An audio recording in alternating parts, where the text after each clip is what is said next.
Let's hold that one before. Do you want me to do live? No. Okay, just You can just sit. Yeah, sit down. Okay. All right. Thanks everyone for coming. Appreciate it. Treat everyone to a coffee after this. So I really wanted to talk a little bit about my background. I wanted to talk a little bit about why I wrote the book, and then share with you about a nonprofit I started, City Family, which most of you know. But tell you a little bit about that, and then we were going to do. I'm going to read a passage from the book, and we're going to do. If anyone has any takeaways they want to share, or favorite excerpts or lessons learned, we'll do that, and then we'll do some Q&A at the end. And then I'm going to give away a little prize to the person that drove the furthest to be here. So, so my background is most of you all know me. If you read the book, you know a lot of this. But I was raised by a single mom here in Baltimore. She got pregnant with me at a young age, 14 years old, and my dad was never really in the same state. So I just raised myself, taught myself how to be a man. Learned a lot. Most of what I knew from television or movies, and just grew up thinking that if I could get a lot of women, that it validated me as being a man, I guess. From a young age, while other kids want to be cops or astronauts, I wanted to be a stripper. From the time I hit puberty, I wanted to be a stripper. So I can remember that from probably as early as like 14 years old, having that thought. And when I was 19, I started stripping in Baltimore. Went on to work for, over the course of a few years, I went on to work for every entertainment agency in the city, and some even as far away as DC. But I was, in the phone book, and I was busier than any other guy doing it. So for me, I thought, I kind of thought I had arrived. I started nightclub promoting in my 20s, and was running the nightlife. And it was just everything that you think it's like. It was just a party. My life was a party, for the most part, and my God was pleasure. And when I was 27 years old, I had a radical conversion experience with Jesus, where I all of a sudden became very aware of His presence, and that He was asking me to follow Him, and I did. And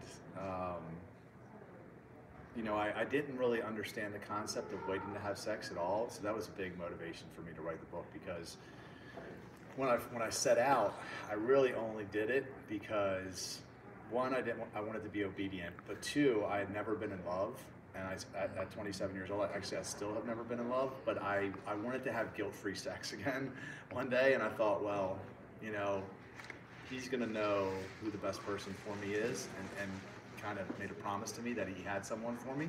So I set out, honestly, a lot of it was just for selfish reasons. I just wanted to, I wanted to find love. If I was gonna, be with one person now, which is what, I figured this is what I'm signing up for, then I wanted Him to choose that person for me. So that's why I waited. And I didn't think it was gonna take long, to be honest. And, but I remember distinctly having the thought, like when I set out, was like, why is that wrong? Why is sex outside of marriage wrong? I just didn't understand it. So, from the path that I followed the next, 18, 19 years, I really gained a firm grasp of the concept, to the point where I feel like I can explain it better than anyone now. But I didn't understand it so much in the beginning, and that's for me is such a passion, to help people understand how practical it is, and why God says do it, and why He puts sexual sin in a class all of its own, because it's really, He says flee from sexual sin. He really literally tells you to run away, from lust or from sexual, that temptation.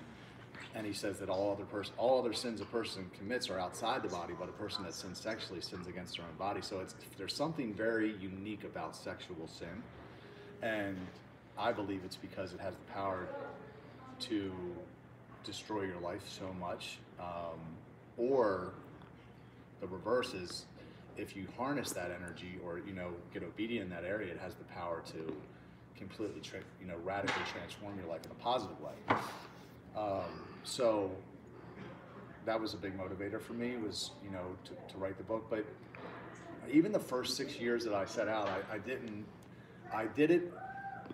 do it because I understood the concept. I did it, like I said, out of selfish reasons, because I was hoping that, you know, believing that God was going to give me a wife, and I did want to be obedient to him. But it wasn't because I understood it. When I backslid in 2011, and I lived on the other side for a while, and then I rededicated my life.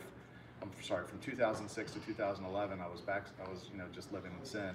And when I rededicated in 2011 and I became abstinent shortly thereafter, that's when I really started to understand it.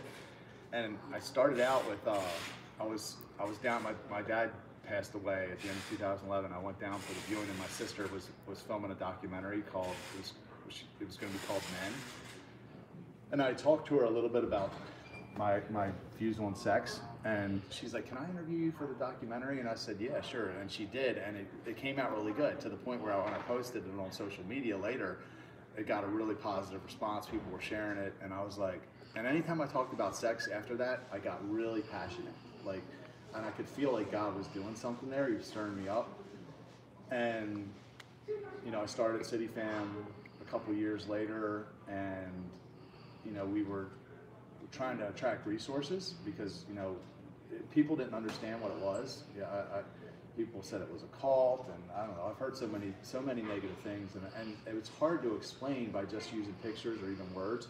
But anytime I got an opportunity to go on like the radio or television or something like that, we always got something good happen. We would get a big donation, or we get a bunch of members, or something would happen, and people would understand it more. So I was like, well, I need more opportunities to go on the radio and television. And nobody really cares if you're a guy that started a nonprofit. It doesn't even matter how good the cause is. But when you write a book, automatically it's going to open some doors. You get instant credibility. So a lot of the reasons I wrote the book was because I just wanted to talk about City Fam, and I figured it would open some doors. And I even remember thinking when I started, I was like, it doesn't even matter if anybody buys the book. Because honestly, it just matters that I wrote it, and people will say, we have on Rob Kowalski, author of Why Writing Works today. So I thought, I'm just going to write I'm going to, you know, whatever, bang out a book in a month or whatever. And I actually tried to hire a ghostwriter early on, because I'm not a writer by nature, and I didn't have a whole lot of time anyway, and so I didn't have money, and God just kept shutting the door on me for ghostwriters. So eventually, I was like, all right. And then even Melissa, it was one day at the gym, she's like, nobody's going to write that book like you will write it. And I was like, you're right. So I just buckled down. And it took a long, I don't know, it was probably close to a year to get it out, but it was definitely 6 months of really grinding and just brain dumping and editing. But, you know, fortunately, it came out really, you know, what I believe came out really good, and it is opening some people's eyes. But, where was I going with that? So I guess that's a big reason that I wrote the book was, you know, I feel like there's a lot of the books that are out there now about the subject are written from a very the Bible says so standpoint, you know, kind of thing. And, you know, I've read a few books on it, and that's at least what I took away from it. But I wanted to write something that was practical, because I have friends that don't, you know, they don't have any faith. So I wanted them to understand that it's not just for Christians. This works for anybody. It doesn't matter if you're a believer or not. It will work for you if you do it. And I really tried to write it from that standpoint. And then, like I talked about you know, how it can really negatively impact your life if you don't understand it, and how it can positively affect your life when you do understand it. So for me, like, when I didn't understand the concept, I mean, you know, it definitely produced negative results in my life, mostly in my relationships, you know, even men and women. I just didn't have nearly the relationships that I had. I didn't have the clarity on my purpose. You know, from 2006 to 2011, I didn't like the way that I felt about myself, you know, when I was living in sin. But when I really got a handle on it, and I think if I was to make another video or at least a follow-up video to the 10 reasons. The 11th reason I would put would be sex transmutation, because when you put sex on the shelf, you know, because it is such a big sacrifice, I really believe that, you know, God rewards you, you know, that as far as getting clear on why you're here.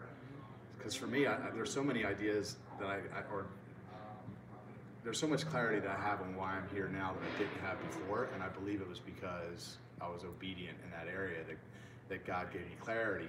And then on top of it, when you're not putting any time or energy into chasing the opposite sex, it's like putting rocket fuel on top of that purpose, because you know, like, I don't have any reason not to work 12 or 15 hours a day. You know what I mean? Like, what else am I going to do? Go home and watch TV? You know, when you're pursuing another person, now if that person is your partner, yeah, they're probably going to help you. You know, they're going to be a helpmate to you. But if you're having sex or pursuing you know, relationships that aren't leading to marriage, then that's going to be a huge time waster. And the other thing is, and I talked about it a little bit in the book, is your need for community goes way down. Because when you're hopping from person to person, you don't really need to cultivate great friendships. You know, because you always have someone else that you can jump to. And it's easy until it's not. Then things crash, and then you find the next person. But when you don't have that as an option, where you just really draw your line and you're like, I'm not doing this, you need good friends like you need air.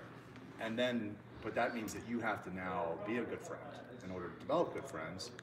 So it means you have to show up for people. But what will happen is those friendships that you cultivate will now push you to your purpose, because you probably ain't going to be able to do it by yourself. I think about my birthday party, you know, and I looked around at the room and how many people were there, and I'm like, man, this person donated money, and this person, you know, let someone from City Fam use their car when they were in town. And I was like, man, I was just thinking, all these people have made my dream come true, or making my dream come true.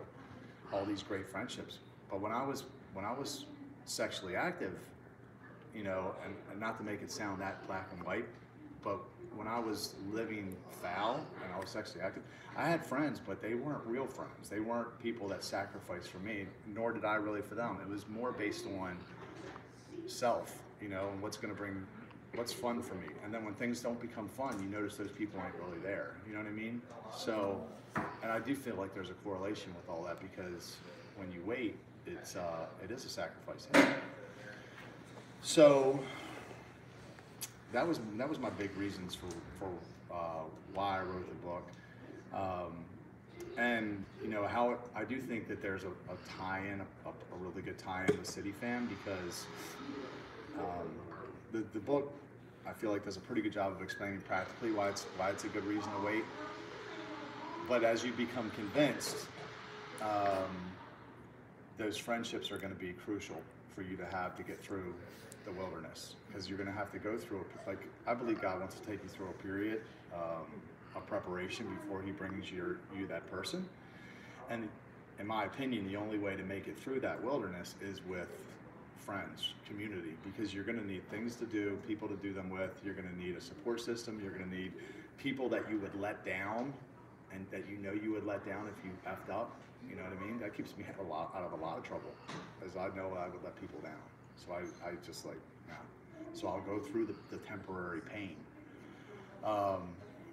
But yeah, so I believe that, you know, I believe God orchestrated it all, to be honest. Like the book, the City Fam, how it's such a good fit.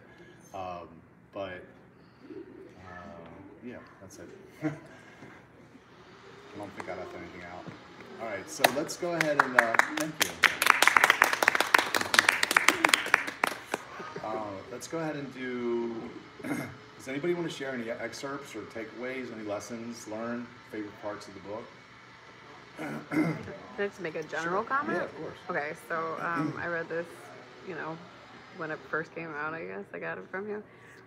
Just like a general comment, it was, I mean, I really appreciated it a lot, because I was kind of walking this path, so to speak, before I met you, and I appreciated your because even though we had similar views, there was like overlap, but you were kind of sharing your own experience, which I appreciated, but it was very different than mine. But one of the things that I really loved, well, a couple of things, even though the subtitle talks about sex, the actual title is what stuck out to me, because in the book, I feel like it's more than just about waiting for sex. It's waiting for a lot of things. It's waiting on confirmation for the right things in your life, and you kind of showed that throughout your life journey, and it paralleled with mine, so it resonated with me. But it also kind of like re-inspired me to like stick with certain things that I was like aiming for, you know, and relationships and marriages is like one part of that, you know, but there were so many other things in the book that I appreciated. And so because you like you had said, you kind of geared it not just for Christians, but like for all people. I'm like, man, I wish I could get people to understand that like this was a really good book for so many different reasons, not just for we didn't have sex for marriage, you know what I mean? So anyway, I just appreciate that you started the conversation, because this is something that a lot of people should be talking about. And yeah, anyway, that's really all I can think of at this moment. But No, yeah, awesome. I did really appreciate it a lot. And yeah. Yeah, I mean, one of the things when I get into conversations with people about the subject, I'm like, even if you just break it down from a merely base level, like there's always, just from a base level, when people don't understand, I'm like, there's always a chance you can make a baby when you have sex. So if you're having sex outside of marriage, it's probably because one of you aren't sure that they're in love with the other. And if you make a baby with someone that you're not in love with, we only got a few possible outcomes, and none of them are very good. Abortion, adoption, single parent home, loveless relationship. You know what I mean? And I rode on the way here with a single mom, and she was expressing some of the challenges. And I know what my mom went through raising me, and it definitely was far from ideal. So it's so important to understand. And I think about like even the things that I've been through when I didn't have a father around. It kind of it made my life harder, you know, because I didn't know, you know, a lot of the stuff. Maybe if I would have had somebody to bust my ass once in a while, and you know, teach me really what it meant to be a man, my life would have been a little easier. And you know, you see it now with the hookup culture, and these kids are growing up. Most of these kids don't have fathers, especially in the inner city, and life is going to be harder for them because of it. But yeah, so it's super practical, equally challenging. For me, when you're in the book and you're talking about soul ties, that's so real, and I think that that's something that a lot of people need to be made more aware of, because you know, it is so simple to look at someone and go, oh wow, they're hot, you know, and then you get involved with that person, and you know, and then it makes you realize that there's a term for it, soul tie. No, it's not love. No, it didn't work because you're not in love. It's a soul tie. And you know, and you talk about how if you would have waited a little bit longer, maybe a few more weeks to be in bed with this person, then you may realize that there's something about them that sticks out to you. Like, yeah, you know what, they're really not all that now that I look at it. And it's so true. Totally. It's totally true, because, and then just to capitalize with Izzy, what she said, the book really does talk more. Why Waiting Works is more about than just sex. It's more about like, you know, having goals in life, and you know, we certain times we want to run and jump into something, and maybe not in the right order. But waiting works. Why Waiting Works. I know that there was a lot of times earlier in the year when you were writing this book that I would put stuff on Facebook, hashtagging it Why Waiting Works, not just for sex, but everything, like dreams that you have in life. You know, sometimes you need to go through certain trials and tribulations to build yourself up, and for God to turn you into the person that you need to be that person, to pursue that dream. Does that make sense? No, totally. So, Absolutely. yeah. There's a lot of verses in the Bible where it talks about wait on the Lord, you know, over and over. Different people say it, and I always imagine like those are people that actually waited, and then they got their breakthrough, and they're like, oh, wait, you know, like trust me, just wait. So that's, I don't know. But the soul tie thing, you know, I experienced it. I had sex with my first girlfriend, my first long-term girlfriend. I had sex with her on the first date, and we spent 5 years together, and I was not in love. I was stuck. And it's biology, you know, I tell people, oxytocin, Google it. It's like glue, you know, so And I try to explain that even to guys, because I think women understand the whole thing a little bit easier, like the waiting, you know, because guys want sex. Like, I know people get mad at me sometimes when I say it. Men want sex, women want security at a base level, you know. So that's why always the guy's the one pushing the sex, and the girls are saying wait, you know, usually the one pumping the brakes, typically. So, but even from a guy's perspective, I was that selfish asshole. I was that guy, and I was, you know, didn't want a relationship. And if girls were willing to have sex with me quickly, I would take it. But inadvertently, I would have sex with a girl too many times, or whatever, you know what I mean? Monday night, she calls me up, hey, I got a movie and I made some food, you want me to come over? I'm not doing anything, sure. And then that happens enough times, and then boom, you're in it. It's the sex trap. And you might not even have meant to get in. You might think, oh, I'm gonna be like, you know, George Clooney, I'm gonna be the old bachelor, and what, no. Like, people end up in these places, even if they didn't mean to, you know? So it's such a practical decision. It's a selfish decision to wait, because it just allows you to evaluate with a clear head. Like you said, you know, we've all met those people that you're like, initially you're like, ooh, they're hot. And then a couple weeks go by and you go, yeah, they're good looking, but not for me, right? Like, everybody's been in that situation. But imagine if you met them, ooh, they're hot, and then you went out with them, and you slept with them, right? And then next time they come over to your house, they're on their phone checking their text messages, and you're thinking, who the hell are they texting? Like, you start feeling jealous of them because you slept with them, and you're like, well, they're mine, basically. And then it changed the dynamics of the relationship, and now you're like, you're in something that you shouldn't, maybe it was not even the person for you, but because you wanted to have sex fast, you get stuck, and you miss your person. Which I think is it happens all the time, people. I mean, I spent 5 years with my first girlfriend, and I was not in love with her. How many girls came into my path that may have been a better fit for me? You know, I don't know. You know, probably a reason that I'm 46 and never been in love. Seriously, you know. I took away, I think, the most important thing, like, you know, and I used to argue with you about this, but I do think men and women do view sex differently, right? Like you said, it's easier for a woman to be like, no, let's wait, because it's more about an emotional connection. For a woman, you're not just like a microwave to get turned on. And so for a man, it's like, somebody's great, they look good, you're ready to go. I think what I took away from it is that there's this very, like, huge hookup culture, especially in the community that I kind of am in, fashion, and everybody's living free. And I think this is a nice, you know, counter, like, opposite of like, if you can wait and still be with a good-looking guy, you can wait and still be with a good-looking girl. With like everybody that's waiting now, I was telling you, like Justin Bieber and Tim Tebow, you know, these people waited for their soulmate and they ended up with the person that they were meant to be with. Now, there's no guarantee those relationships are going to last, but at least they're entering those relationships the right way. And so I think, you know, while I never really struggled with sex or sexual issues, or like, I think I always struggle with maybe picking the wrong person, because I would always be like, oh, well, they have potential. You know what I'm saying? Like, I can fix them.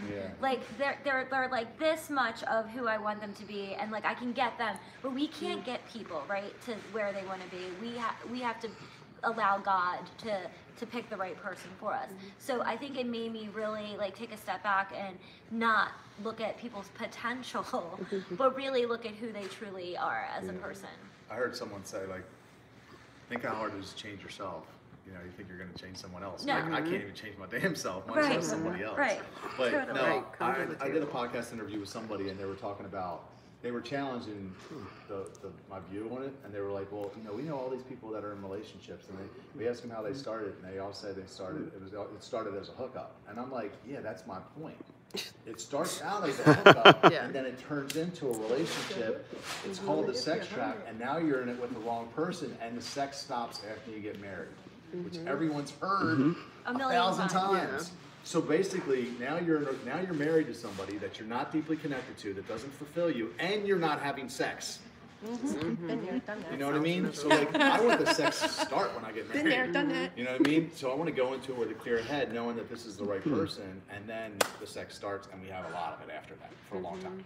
You know what I mean? That's No, it's true. that's And the I right think, order. because I think, you know, you get impatient, and so then that person with potential comes along, and you're like, oh, like, they're just, but we talked about, I mean, Izzy and I talk about, like, you make your checklist, and you're, like, so convinced that this person's checking the boxes because you want them to.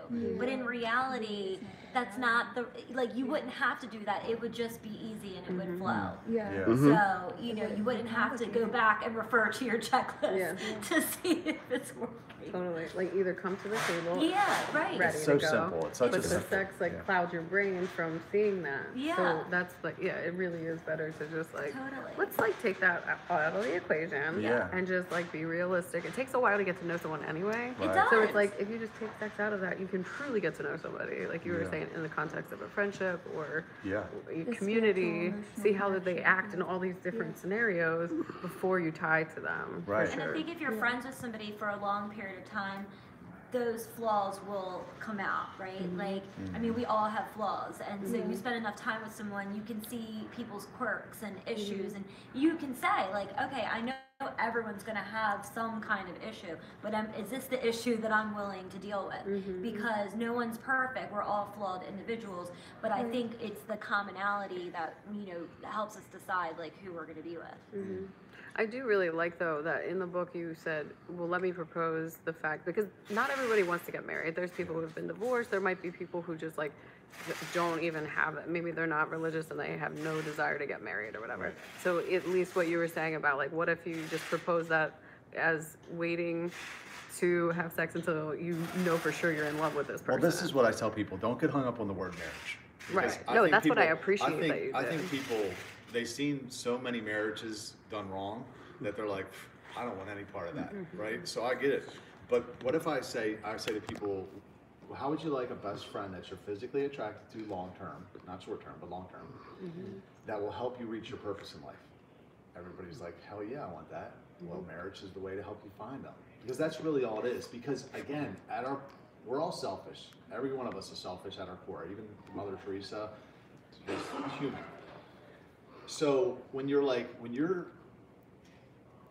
going to do something that you know is going to cause you pain if you're wrong, because your heart will deceive you. And like, so if it's just like, hey, you know, you can have sex when you're in love, because that could have been the way God set it up. But I can convince myself of anything, you know, to give my flesh what I want. But if you say, you know, if I was to say, hey, Corliss, I'm in love with you, let's have sex, and you said, Rob, I love you too. Let's just run to the Justice of the Peace real quick and get married. That changes the conversation. Let me think about this a little bit. Elope. You know what I mean? Well, you know, And that I think is the point of marriage. I think I think it's God. True It was God's way of making sure that we didn't end up with the wrong person, because we know it would be the same. It didn't have to be marriage. It'd be, what if someone said, okay, you know, you can have sex with this person, but if you ever want to have sex with someone else, we're going to cut your head off. You know, let me make sure I choose the right person. Yeah, It's the exactly. same thing. Right. It's just, you know, it's going to It's be something that extreme. causes you a lot of pain. It's hard to get out of. So you just think about it before you get into something complicated with the wrong person and waste your whole life, which is, I think, is what happens to a lot of people. Yeah, and having been divorced, right? So I have a lot of friends who've never been married yet, and they think it's like, you know, roses and breakfast in bed all the time, and I'm like, yeah, that's not what marriage is. And I think for me, like, having been divorced before, like, before I enter into marriage again, you want to make sure it's with the right person, that you're going to be in long term. Right. Yeah. So, anybody else have any takeaways? Or? Well, I also like what you said about like the biological situation. I actually think that it has to do with environmental too, because of the way like you're brought up. Like with me personally, like I was brought like open to sexuality at such a young age, so it's probably been something that's been hard for me. And like I like what you said in the book that really stuck out to me. It said to decide where your boundaries are, you must be very honest with yourself about what you can handle. Many of us want to pretend we can do more than we can because it's fun to play with fire. Too often we get burned, and the consequences are the same as if we hadn't tried at all. Know your triggers, know what caused you to go down that path that will lead you to fail.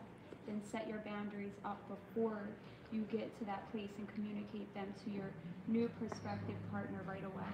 Decide where your line is before even putting yourself in a compromising situation so you don't make a mistake. Trying to decide where your boundaries are when you are already horizontal is a bad idea. This way, when, notice I didn't say if, you do fall into temptation, there is a ledge there to fall into, so don't go over the cliff. Do not skate the line, or you are setting yourself up for failure. And that part, when I read it, and I recently just finished the book, I definitely laughed at it because I could relate to that. And I had myself in that kind of situation, but then I realized that even when you said, it might have been towards the end of the book, that like you want to make sure that either you don't want to learn the hard way. And I feel like me, I was in a situation where after I read the book, I learned the hard way, but I know no matter what, with my faith in God, I'm still going to continue to move forward. It was hard for me at first, but like this book definitely like changes the perspective, makes you think, okay, maybe if I would have read this beforehand, then I would have knew, but it's a learning lesson too. So like, it's environmental, biological, it's everything, but at the end of the day, it's just knowing your worth. And also like in the Bible when it talks about, you know, your body is a temple and this and that, it's true. And also that at the end, it's going to be a reward, you know? Yeah. So good. Yeah, I mean, most people have to learn from their own mistakes. It's very hard to learn from someone else's mistakes. And I just think about when it comes to boundaries. So I was abstinent for 6 years. I had an idea for what City Fam is now back in 2006, but because I didn't have good boundaries, I slept with a girl, slept with the second girl. I had to step down from the small group that I was leading, and then everything spiraled out of control. So when I rededicated in 2011, I was armed with that knowledge of what it felt like to fail. You know, so I felt like I was smarter, I knew better, and I was abstinent for like 3 years. But my boundaries still weren't up there they are now, and I was hanging out with a girlfriend, and I talked about it in the book, and you know, never even kissed her or held her hand, nothing. And I thought in my head, you know what, even if we make out, like I could grab the emergency brake and pull it. And that's what I thought. Like I was like, even if you know, somehow that happened. And one night we were watching a movie and we started making out, and I could not pull the emergency brake. And you know, I was like, to me it was like, I felt like I was Adam and Eve, or Adam, and I was kicked out of the garden, and I was let back in, and I took the apple again. And I was like, I couldn't even believe that I did it. And I was, so that at this point, you know, like for the last almost 4 years, I don't spend time alone with women, you know, in private. I mean, I might ride in the car or go to a movie or something like that, but I won't be alone in the house with them because it's just too dangerous, you know. And not to say that has to be everybody's boundary, but you know, I have girlfriends and they're like, well, was it wrong to spend the night over and spoon, and you know, like, is it technically sin? I don't know. Is it worth it though? Because at the risk of all your hopes and dreams and potentially ending up with the wrong person, or maybe it's just destroying a relationship with somebody that could be a huge blessing in your life in the future. And I think is it worth it? You know, I say no. It's exhausting to keep these boundaries though. I'll be honest. I get freaking depressed sometimes going home alone every night by myself. Often, frequently, I get depressed. But I don't like going to boot camp at 5:45 in the morning either. You know what I mean? I don't like it. But afterward, I'm always glad I did it. Yeah. You know what I mean? It's like in the moment, but once you do it, then it's just like, okay, I'm glad I did this. Yeah.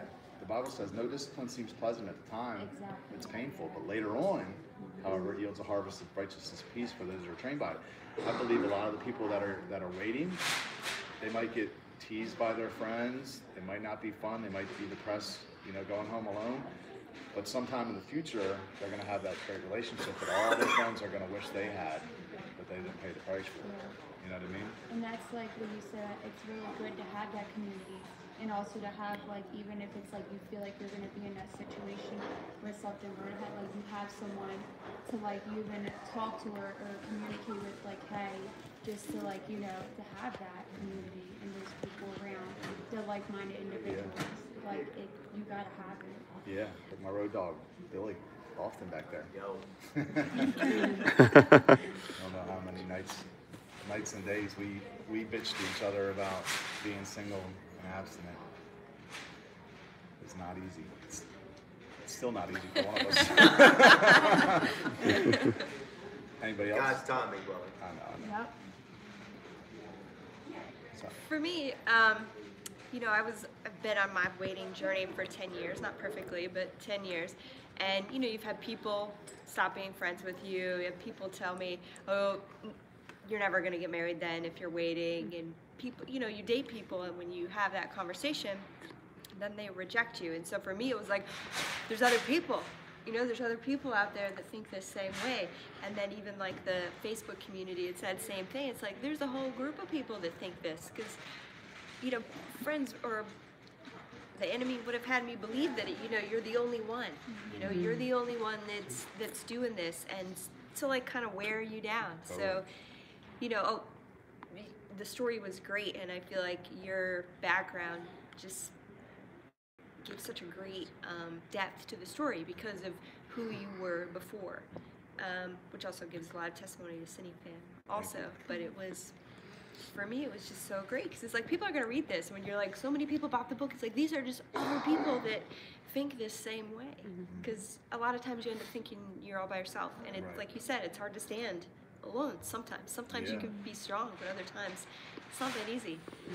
The enemy will get to you too. Like if you know, definitely his biggest tactic is fear. So if you're thinking like, man, maybe people are right, like no one is going to wait. Because look at the culture that we live in. Right. It's terrible, you know? Well, it's like what she's saying.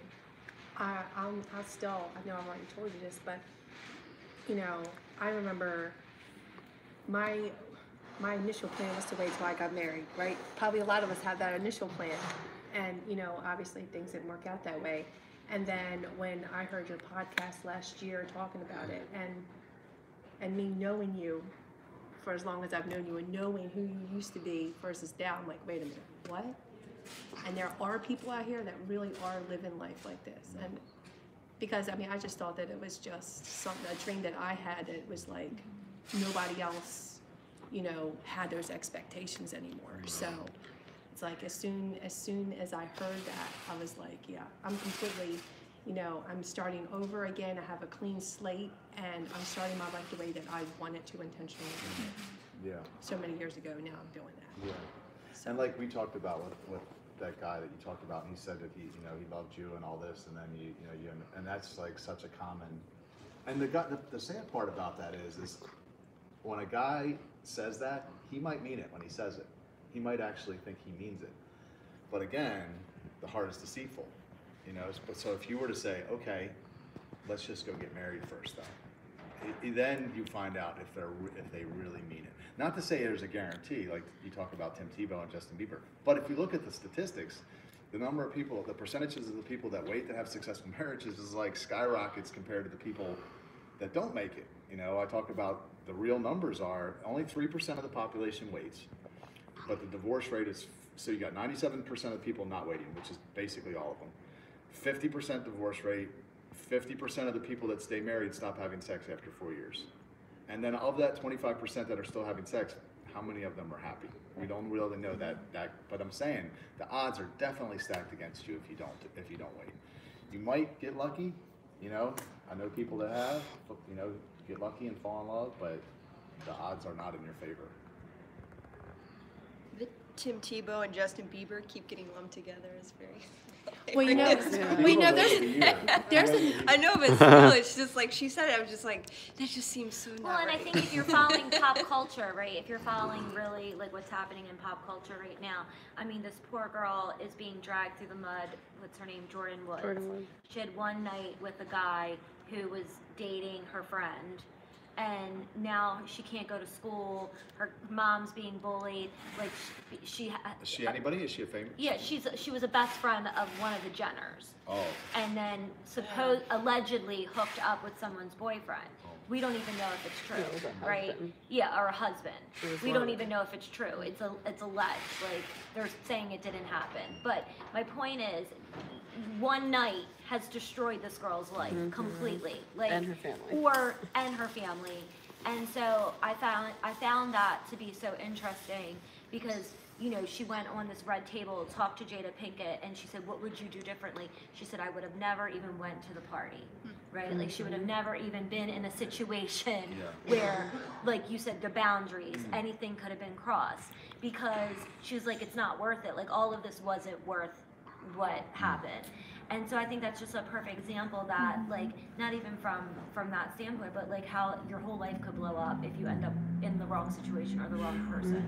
That's why I think boundaries are so important. Talk about it in the book. Good intentions count for nothing. You know, I had the best intentions. I was abstinent for 6 years. I started a Bible study in a nightclub, you know, and it was awesome. I had people coming, strippers and drug dealers coming to my small group. But because my boundaries weren't good, I was drinking one night. I slept with a girl. About a month. Once I broke my streak, it became a lot easier to make that mistake. So second girl, and then I remember my life spiraled over the next 5 years, and it got to the point. I was in summer of 2011. My house was being foreclosed on. I had my second DUI pending. I had an alcohol problem. I had a drug problem. I had just broken up with my last girlfriend. I had no one in my life that I loved or loved me, really. I was still promoting. I didn't like it anymore. I was too old to be doing it. No idea what I was going to do for the future. Life was a mess. And I remember sitting on the edge of my bed, and I closed my eyes, and I was thinking back to 2006 when I got back into the club promoting, and I had, you know, the small group at the nightclub, and I was remembering how great my life was and how special those 3 to 6 months were. And I was thinking, man, all the things I would have done different. I would have done that. I would have quit drinking. And I started thinking about all the things I would have done different. And I opened my eyes real slow, almost thinking I was going to be back in 2006. I was so far in my imagination, and I wasn't, obviously. But I look at my life then, how bad it was, and it was just because I gave the devil a foothold. I didn't have good boundaries, you know? And for me, the one decision to save sex for marriage had such a ripple effect across my life. It caused me to quit drinking because I knew the only way I was going to be abstinent was to do that. I broke up with my ex-stripper girlfriend that I was dating at the time. Might still be with her, who knows? Like, we had been together a couple of years, but when I removed that, ultimate clarity, saw I wasn't in love, we split. I mean, obviously, City Fam, the book, everything that came about from that one decision, you know, which is why, again, I believe when the Bible talks about putting sex into a category, sexual sin in the category all of its own, is a reason for that. Because as hard as it is, it's equally beneficial. Because it is. It's probably the hardest thing to do. It's probably the hardest thing to give up, at least for a man. You know, I referenced the passage in the book where it talks about Jacob and Esau, and it talks about, you know, let none of us be sexually immoral or godless like Esau, who traded his birthright for a bowl of stew. And I remember the first time I read that, I thought, why would they be comparing sexual sin to the story of Jacob and Esau? But then I thought about it. I'm like, think about Esau. He was hungry, came in, he trades his birthright, which is this permanent blessing, something that would have brought him long-term happiness, for a bowl of stew. Guess how long it took for him to be hungry again? A couple hours. Yeah, a few hours he was hungry again. It's the same way with casual sex. You have an orgasm, guess when you're horny again? A few hours later. Seriously. And you traded your birthright, because now, I mean, I'm a prime example. I had lots of sex before. You know, I was having lots of bowls of stew. I have no stew, but I wake up pretty excited about my life. I like the things I'm working on a lot. I'm very passionate about it, you know, and it's getting better and better the longer I continue. All right, 15-second takeaway from the book. If you had 15 seconds, Me? what would you say? Yeah, because I gotta go. I don't know. My takeaway? Yep, you ready? No, I'm not. I don't know. I don't know what my takeaway is. What would you tell somebody? What would I tell somebody about Yeah. the book? Yeah. Waiting to have sex. Whoa, okay. Waiting to have sex is the most practical. Hold on, start over. Okay. I don't know What you I just wanna say. said a couple seconds ago about how that one decision had a ripple effect Mm, Yeah. in so yeah. many areas of your life, that to me sums Yeah. up. Yeah. It does. Yes. Totally. Yeah, Just- I agree, Okay. Bill. Waiting on every Ready? aspect. I believe that waiting to have sex is a selfish decision. It's so practical because it has a ripple effect that it literally will touch every other part of your life in ways that you can't even recognize when you start out. It's only after that you'll be able to experience what it really means. That sucked. No, it was good. But it No, was that's good, Bob. But it's interesting because, like, it's kind of all the same. Like, so what you were just saying with Esau, it's like, I thought about this a lot the last couple of times I did the Daniel fast because, like, every time I do that, even if it's just with food, it's just like, it really resonates with me in terms of, like stop living in your senses and really go within and really connect with the spirit. And so, and then something PC had said recently also about, like, like if you use feeling, like you can't make decisions based on your feelings, and sex is just one of the feelings. It's one of the senses. It's like you have to really just go off of, you have to live your life by commitment. So like commitment to yourself, commitment to your family, you know, God, community, whatever. And it's like once you've done that, you know, you can really get a lot further than going within your feelings or senses or things like that. Or just intentionality, you know, beginning with the end in mind. You know, Exactly. I made decisions before what I was feeling in the moment. Right. Instead of feeling your way through life, you're like, okay, I'm committed to this. Right. And it's easier to get there Yeah. because of that. Yeah, you know, Lori, you just walked in. I'm sorry. When she gave me my vision statement, that was a big motivator for me. It was talking about, you know, having this great marriage with this person I couldn't get enough of, and you know, and everything else around that, living in my purpose, you know, being a positive influence, walking into Epic and looking around and seeing friends whose lives I personally impacted. And I was like, that's what I want, and that's what's going to give me deep gratification, not this, you know, momentary gratification. And once you have that end in mind, then you can start to reverse engineer, like, well, what's really going to get me there? Am I really going to find? Number one, am I going to be able to make a positive influence, be a positive influence on my friends living this way? And no, you know. So I was definitely more willing to go through the pain once I had a clear vision of where I wanted to go. You know. So. You know, it's funny because when you talk about how like one decision helps and it's like a ripple effect, it's like, for me, that one decision was City Fam, because it's like, you know,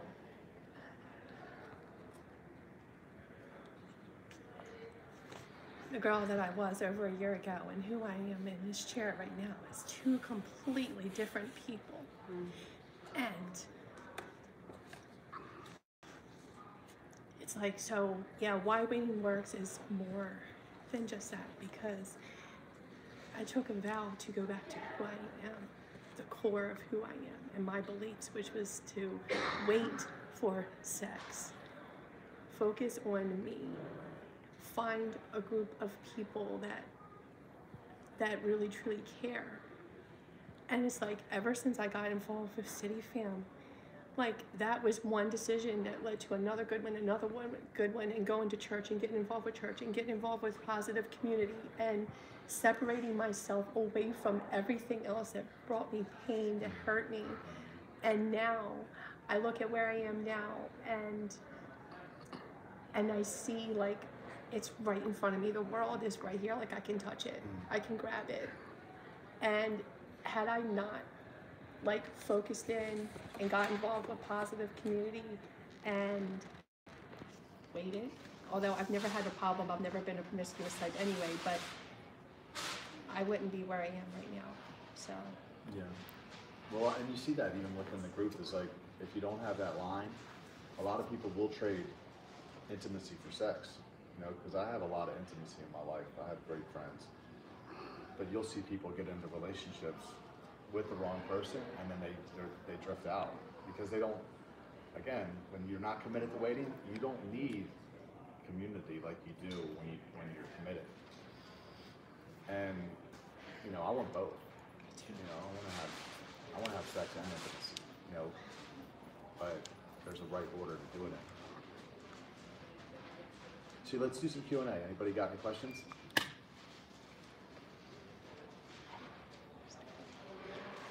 Huh?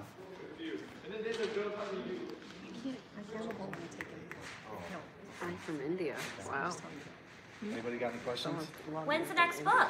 Yeah. Yeah. No time soon. Huh. I And gotta maximize this one before I think about writing another. No? We don't have to do questions. You got- What so far of all the people that you've interacted with since writing this book and sharing it, in terms of feedback that you've gotten from people who have clearly shared their story, I'm sure a lot of people have reached out to you. What is the most impactful that you've heard, that has impacted you the most to make you feel like, oh wow, this is why I wrote this book? Like I positively influenced this person to make a change or something like that. Like what is the most profound story that you connected with or that moved you? You know, there isn't one that stands out. I have gotten a bunch of like emails from people that have said, you know, it caused them to reevaluate their lives, or you know, one that I posted just recently, a girl gave it to a friend that was had a bunch of relationships that didn't work out, that were physical, and she committed to waiting, and she gave it to a friend of hers. So I guess that's the one that was the most recent, so I just remember it. But I have gotten quite a few, and even on like the video, the 10 reasons, I always get people come over and message about it, which to me is just a complete testament to God, because I mean, just the fact that he's able to use those mistakes to help other people is pretty mind-blowing. But yeah, there isn't really one big one that stands out I can think of. How's the book changed your life? My life? Personal.